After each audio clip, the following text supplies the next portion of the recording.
বিরহ অনলে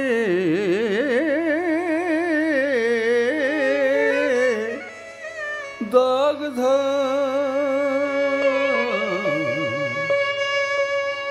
বিরহ অনলে দগ্ধ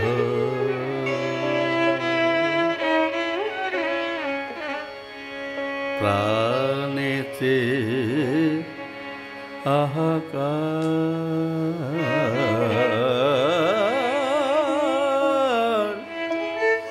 প্রাণেতে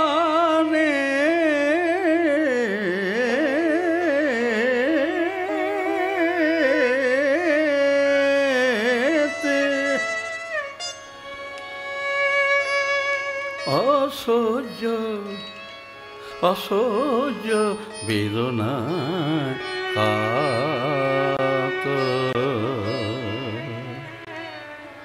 আর যে ডাকার মতো সাধ্য নাই আমার, আর যে ডাকার মতো সাধ্য নাই যে আমার, আমি যে দাস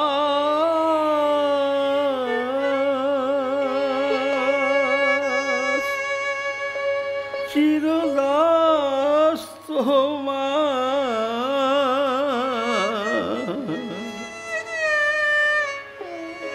ভজন সম্পদ নাই যে আমার, দুঃখ সিন্ধু মাঝে করি হাহাকার, কোথায় তুমি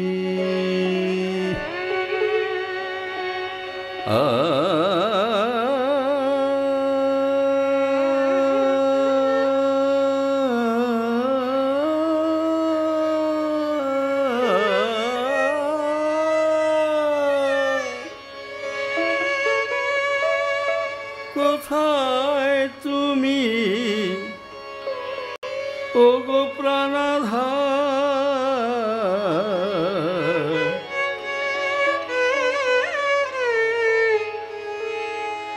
কৃপা প্রবলয়ালা,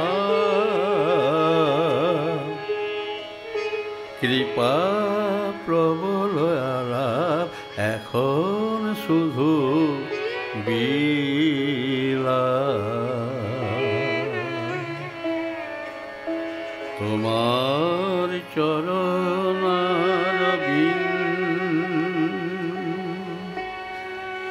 দর্শনে শান্তি আমার, ওগো প্রভু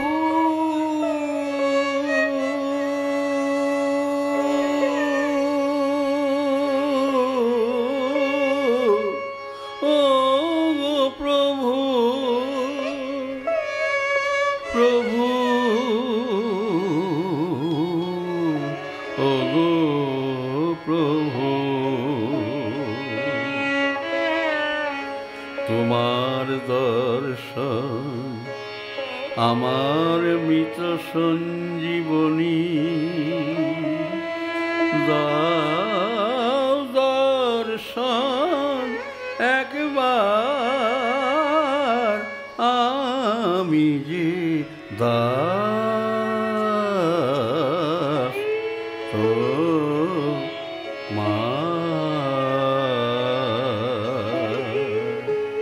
প্রভু আমার, ঠাকুর আমার, আমার যে প্রবল উৎকণ্ঠা লাভ হচ্ছে না, অনন্য প্রতীক্ষা নিয়ে বেঁচে আছি, তোয়া বিস্মরণ সেল বুকে, তোয়া দর্শন অহি গরলে, যারল দেহি। প্রভু ওগো দয়া, তোমার কথা শ্রবণকারী, তোমার নাম শ্রবণকারী, তোমার চরণ ধ্যানকারী, তোমার সেবাকারী, তাদের দর্শনও তো পাচ্ছি না। শ্রীহরি বিনা আহ্বানে আসেন না। আমি শ্রীহরিকে চাই না ঠাকুর, আমি চাই গদাই হরিকে, গদাই হরি। একেবারে ঝাড়ু দিয়ে ঘর পরিষ্কার করা, ঘর পরিষ্কার করার মতোই আমার হৃদয়ে প্রবিষ্ট হয়ে তুমি আমার চিত্তের কামনা বাসনা মল ধুয়ে মুছে তো দিয়েছ ঠাকুর, ধুয়ে মুছে দিয়েছ, কত পবিত্র করে দিয়েছ। আসনটি নিজে নিজে পেতে নিয়েছ, তবে কেন দেখা দিবে না বলো? তুমি তো নিজে আসনটা পেতে নিয়েছ আমার হৃদয়ে। পাগলা বাবুন, পাগল ঠাকুর, আমাকে যখন গলা জড়িয়ে ধরলে,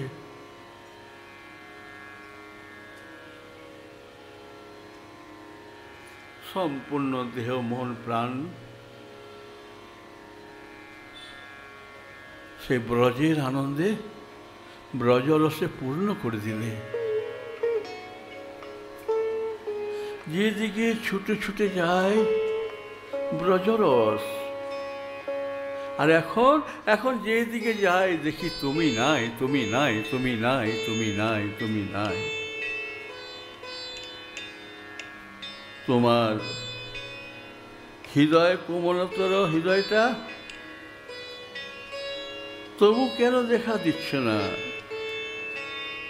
তোমার সুখ উল্লাস লাগি তোমার সেবাটুকু করতে আমাকে দাও। শ্রোতা, আপনারা কালকে সর্বহারা, সব কিছু হারা বালকের কথা শুনেছেন না? হ্যাঁ, শুনেছেন তো?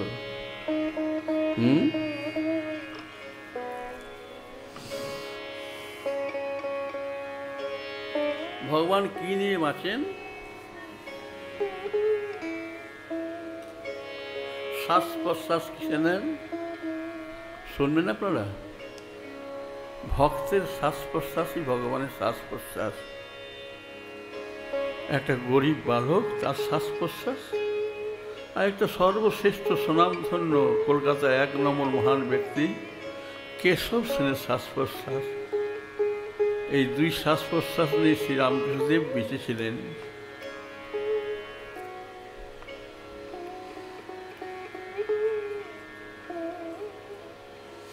প্রেম, প্রেম উত্থিত সৌন্দর্যটা আপনারা এখন নতুন করে পারবেন না।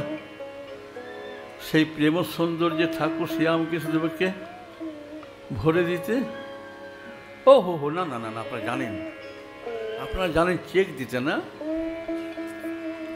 শ্রীরামকৃষ্ণদেবের নামে চেক দেওয়া, এর চেয়ে লজ্জাকর কি হতে পারে? দিবেন না চেক, শ্রীরামকৃষ্ণদেবের নামে দেবেন না। দিলে কিন্তু আপনাদের জীবনে শান্তি হবে না, অশান্তি বাড়বে, জেনে রাখবেন, জেনে রাখবেন। আর যারা নেয় তারা তো হাত পেতে নেয়, লজ্জা করে না তাদের। যার জন্য ত্যাগী তৈরি হচ্ছে না, প্রেমী তৈরি হচ্ছে না। প্রেমটা আনুন সংসারে, প্রেমটা আনুন, সব সুখী হোক। একটা গরিব বামুন তার সত্য রক্ষা করে, যথা সর্বস্ব ত্যাগ করে যদি ভগবানকে আনতে পারে, আপনারা পারবেন না? আপনারা তো অনেক শিক্ষিত, অনেক বুদ্ধি আছে আপনাদের। আবার প্রেমটাকে আনুন সমাজে, প্রেমের বড় দরকার আজ। আপনাদের ছেলে মেয়েদের জীবনগুলো কেমন দেখে আমাদের বুক ফেটে যায়। সকলের হাতে একটা করে মোবাইল, যেন কত বড় সরস্বতী সব বোন বা ভাই। হ্যাঁ, এই প্রেমহীন ছাত্রছাত্রীদের জীবনে ধ্বংস ছাড়া কিছু হবে না। প্রধানমন্ত্রী, আপনাকে বারবার বলেছি আপনি ডিজিটাল করবেন না। ছেলেদের মেয়েদের হাতে ওই G5 G6 দেবেন না, আমি বলছি। দিয়ে ভারতকে সর্বমানুষের পথে ফেলবেন না। ভগবান করুন আপনি যেন 20 বছর বেঁচে থাকুন, আপনার 20 বছর পরমা হোক, তখন আপনি বলবেন বাঙালি বাবা কী বলেছিল। এইভাবে যদি সমাজ চলতে থাকে, আগামী 20 বছর পরে যে সমস্ত বাচ্চারা জন্মাবে, মাত্র 3 ফুট বাচ্চা জন্মাবে। আমি বলছি XY নষ্ট হয়ে যাচ্ছে, মেরুদণ্ড শুকিয়ে যাচ্ছে প্রধানমন্ত্রী। ব্রহ্মচর্যহীন সমাজ, ব্রহ্মচর্যহীন সমাজে যত দস্যু কুল জন্মায়, অসুর কুল জন্মায়, অশুভ আত্মা জন্মায়। G5 G6 সেনের সমাজ থেকে নষ্ট, দরকার নেই এত, লিখে রাখুন আপনি। আগামী 12 বছর 6 মাস পরে আপনার এই গ্লোবাল ধ্বংস হয়ে যাবে, থাকবে না। তখন কি করবেন? কোথায় হাতড়াবেন আপনারা? কোথায় টাকা রেখেছেন? কোথায় খুঁজে পাবেন আপনারা? ধ্বংস হবেই। কেন? বিজ্ঞান সব সময় প্রতিযোগিতায় নামে। এখনই আমাদের এক পুলিশ অফিসার রিটায়ার করেছেন, তার টাকা কীভাবে কি গায়েব হয়ে গেছে ব্যাংক থেকে। মহা মুশকিল কাণ্ড। পুলিশ অফিসারের টাকা গায়েব হয়? বলুন। আরে বাবা, মোটা ভাত, মোটা কাপড় আর মোটা চালে ভাত খাও না, মোটা কাপড় পরো, নাম করে আনন্দ থাকো। তোমাদের ছেলেমেয়েরা বেশ বলিষ্ঠ হবে, পুষ্ট হবে, সামর্থ্যবান হবে, মা বলে ডাকবে, বাপ বলে ডাকবে। এখন যদি 100টা ছেলে মেয়েকে দাঁড় করে বলুন তো, এই তোদের গোত্রটা কি, হয়তো অনেকে বলতে পারবে না গোত্র কি গোত্র।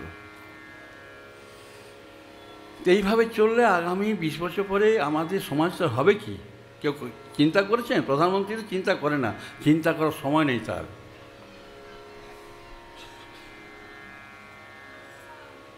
কোনো নেতারই চিন্তা করার সময় নেই আগামী 20 বছর পরে কী হতে পারে।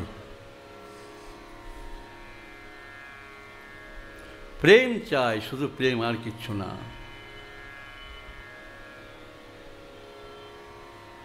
প্রেমের জন্য 1 পয়সা খরচা করতে হয় না।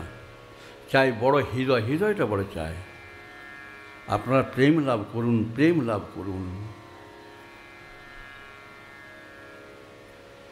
লাটু মহারাজ এত বড় প্রেমিক ছিলেন, যার কাছে বসে স্বামী বিবেকানন্দ প্রেম শিক্ষা লাভ করতেন, প্রেম শিক্ষা লাভ করতেন। শ্রোতা, এইসবের ব্যবস্থা একজন করে তো? এই যে দুজনের মিলন, একজন অতি মূর্খ, একজন সর্বশ্রেষ্ঠ শিক্ষিত, দুজনের মিলন। আর তাদের প্রাণ ঠাকুর, তিনিও মূর্খ, একেবারে মূর্খ, নিজের নামটা ঠিকমতো লিখতে পারতেন না। তার লীলা, মধুর লীলাটা কেমন হয়েছে, গোপন লীলাটা কেমন হয়েছে? সবাইকে গোপনভাবে, গোপন সাজে লীলা যজ্ঞে, লীলা মঞ্চে এনেছেন যোগমায়া, যোগমায়া। তোমার শরণনিষ্ঠ করে নাও, এই বলে কান্না কেশববাবুর। কেউ তো চিনছে না, না কিশোরকে না কেশবকে। স্মৃতিতে কেশববাবুর প্রভুর সান্নিধ্য লাভ হচ্ছে। আর ওই বালক যত স্মরণ করছে, তত শ্রীরামকৃষ্ণের হৃদয়ে আঘাত হানছে, আঘাত। রামকৃষ্ণ বলে বলে আঘাত। শ্রোতা, কেশববাবু বলছেন আমার সমস্ত জ্ঞান ওই চরণেই দিয়েছি, কিন্তু এখন নয়ন যে মুছতে পারছি না, নয়ন জল আটকাতে পারছে না। আমি যে লোকের দৃষ্টিতে ধরা পড়ে যাই, আমার নয়নধারা, নয়ন অশ্রুধারায় ভরপুর। আর কতটা কাঁদলে তোমার দর্শন পাবো বড় ঠাকুর? আর কতটা কাঁদতে হবে? লীলা স্মৃতিরসে ডুবতে গিয়েও পাচ্ছি না, যে স্ফূর্তি ভঙ্গ হয়ে যাচ্ছে। লীলা স্মৃতিরসে নিমজ্জিত চিত্তে, বিরহ তাপিত প্রাণে মহা সর্প দর্শন, যেন সাপ কেটে দিচ্ছে, মহা সর্প দংশন, ভিতরটা জ্বলে যাচ্ছে। কোথায় তুমি, কোথায় তুমি? মহা বিষ জ্বালা। কেশববাবু যেন বলছেন, আপনাকে বাজাতে হবে প্রেম সে, গম্ভীর তাল একটা। দেব হে দেব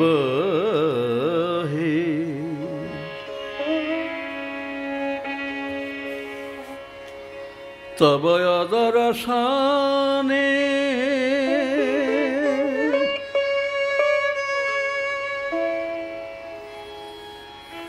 তব দর্শনে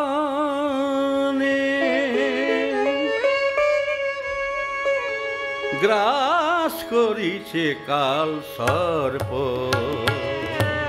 গ্রাস করিছে কাল সর্প।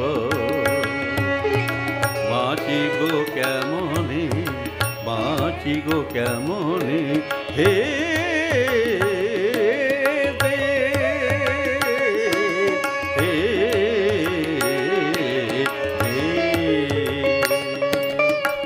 বাহ বাহ বাহ বাহ।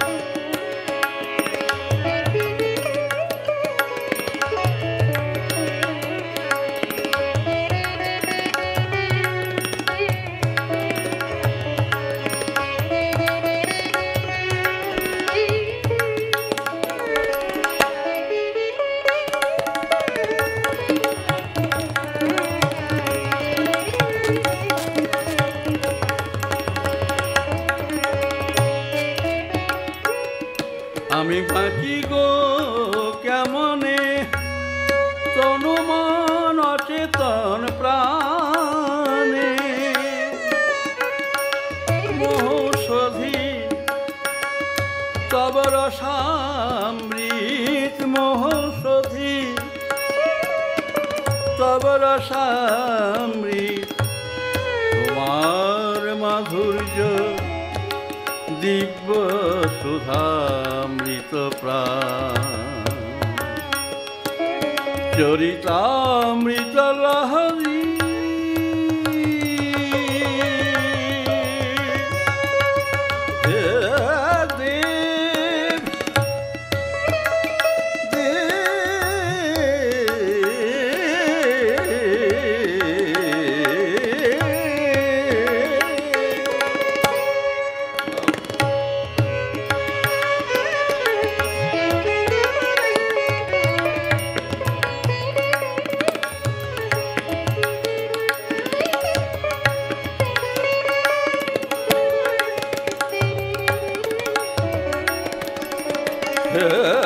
দেব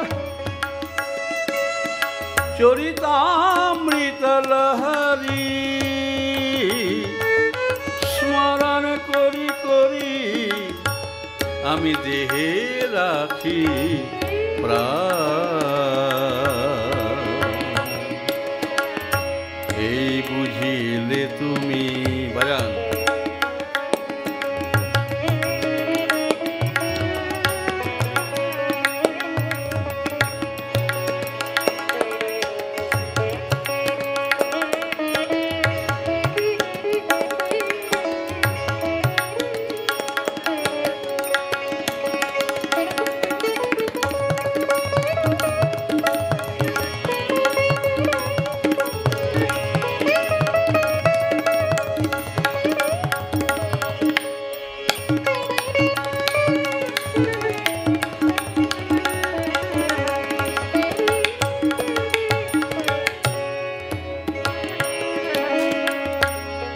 এই বুঝিলে তুমি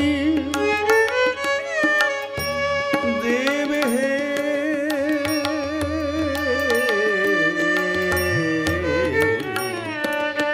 এই বুঝি এলে তুমি কেশবরী কেশবরী বলি ডাকি ডাকি, অনুভবে ব্যাকুলতা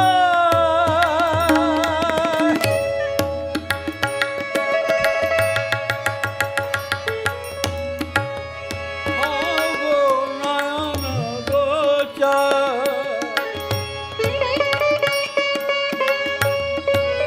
দেব হে দেব হে দেব হে। মায়ের মুখে কেশবজন শুনলেন ভক্তিরসের ভোক্তা কামার পুকুরে তার ইষ্টদেবের পেট ভরানোর ব্যবস্থা করতে গেছেন। অভাব ক্ষুধার জ্বালায় নাকি ভগবান শ্রীরামচন্দ্র স্বয়ং ডেকে নিয়ে গেছেন, গদাধরকে ডেকে নিয়ে গেছেন। তখন প্রভু বলে কান্না, কেশববাবু কাঁদছেন, আমি তোমায় ভালোবাসতে পারিনি। কেশবুর মা কাঁদছেন, আমি তোমায় ভালোবাসতে পারিনি, একটু মুখ ফুটে যদি বলতে তোমায় যেতে হতো না। রঘুবীরের পেট ভরাতে কতটুকু দরকার? সীতাকে আননি, লক্ষ্মণকে আননি, হনুমানকে আননি, একলা ঈশ্বর গরিব বামুন বলে কতটুকু দরকার ছিল? আমি ভালোবাসতে পারলাম না।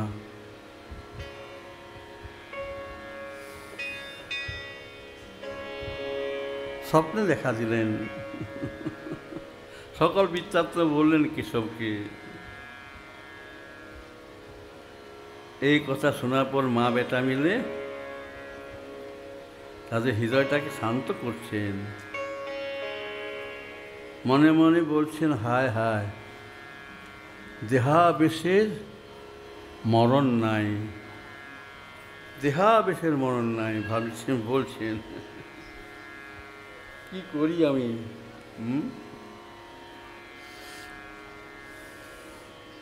এর চেয়ে যে মৃত্যু অপেক্ষাও এই যে কষ্টটা আরও ক্লেশদ। আমার এই বিষয় বৈভব অর্থ প্রভুর সেবা লাগলো না, গঙ্গায় ডুব দিলেও তো মরবো না আমি, না? অধমকে বাঁচিয়ে রেখে কী লাভ? যে ভগবানকে ভালোবাসতে পারে না, তার দেহটা তো বেকার। ঘরে এসেছো, কোলে তুলেছ, বুকে নিয়েছো, তাও ভালোবাসতে পারলাম না।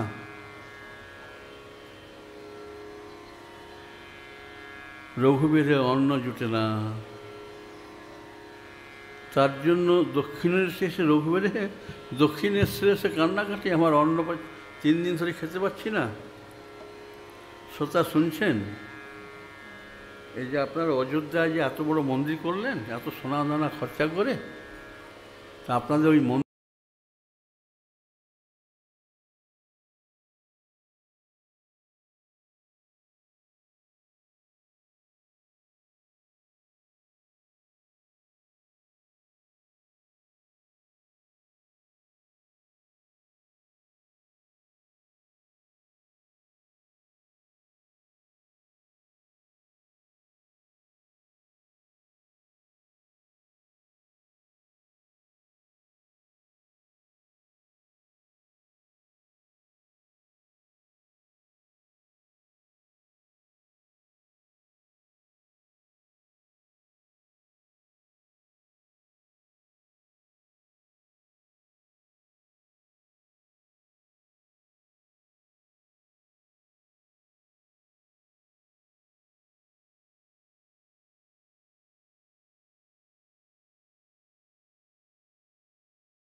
ছিল বিরহতাপে। এখন নিজের অযোগ্যতায়, অপদার্থতায় ঠাকুরের সেবা না করতে পেরে সে আগুনটা ধাও করে তাদের মা বেটার বুকে জ্বলছে। সামান্য কারণে আজ তিনি কষ্ট পাচ্ছেন। রঘুবীরে অন্যান্য ব্যবস্থা করতে পারছে না, গিয়ে তো কিনে দিতে পারতেন। সেখানে আজ 7টা মাস কেটে গেল। জানি না কোন দুয়ারে ঘুরছেন, কার কাছে ঘুরছেন। যাই হোক, যা দিচ্ছি এর সবটাই হয়ে যাবে।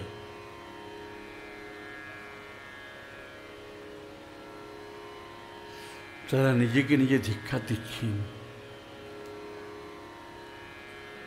মায়ের পায়ে মাথা টুকছেন, বলছেন, মা, তোমার ছেলেটা নাকি বিশ্ববরেণ্য, বিশ্বধন্য, 1 নম্বর নাগরিক।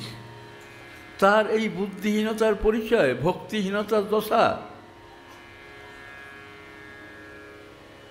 মহামহত্তমগণ যার সাক্ষাৎ দর্শন পায় না, দেবদেবীরা পায় না, সমর্থ রয় না,